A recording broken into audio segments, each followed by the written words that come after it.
দর্শক এবারে জানিয়ে দিব বিভাগীয় শহরের আজকের সর্বোচ্চ তাপমাত্রা এবং সর্বনিম্ন তাপমাত্রা কত হতে পারে।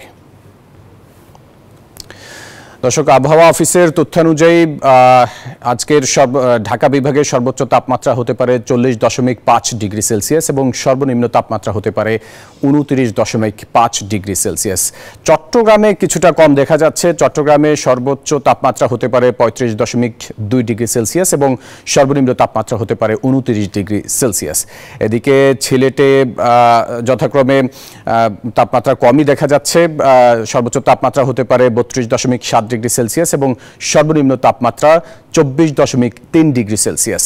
ময়মনসিংহের সর্বোচ্চ তাপমাত্রা হতে পারে 38.3 ডিগ্রি সেলসিয়াস এবং সর্বনিম্ন তাপমাত্রা হতে পারে 26 ডিগ্রি সেলসিয়াস। এদিকে রাজশাহীতে সর্বোচ্চ তাপমাত্রা হতে পারে 42.6 ডিগ্রি সেলসিয়াস। দর্শক আমরা গত কয়েকদিন যাবতীয় দেখছি রাজশাহীতে তীব্র তাপপ্রবাহ পড়ছে এবং সর্বনিম্ন তাপমাত্রা হতে পারে 24.5 ডিগ্রি সেলসিয়াস। রংপুরে সর্বোচ্চ তাপমাত্রা হতে পারে 38 ডিগ্রি সেলসিয়াস এবং সর্বনিম্ন তাপমাত্রা হতে পারে 23.8 ডিগ্রি সেলসিয়াস। খুলনাতেও কিছুটা তাপমাত্রা বেড়েছে, যেখানে দেখা যাচ্ছে সর্বোচ্চ তাপমাত্রা হতে পারে 41.8 ডিগ্রি সেলসিয়াস এবং সর্বনিম্ন তাপমাত্রা হতে পারে 28.6 ডিগ্রি সেলসিয়াস। বরিশালে সর্বোচ্চ তাপমাত্রা হতে পারে 38.3 ডিগ্রি সেলসিয়াস এবং সর্বনিম্ন তাপমাত্রা 28.7 ডিগ্রি সেলসিয়াস হতে পারে।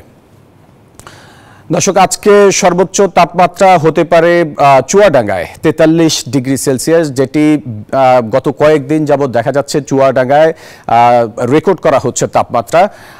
আজকে সর্বনিম্ন তাপমাত্রা হতে পারে শ্রীমঙ্গলে 20 ডিগ্রি সেলসিয়াস।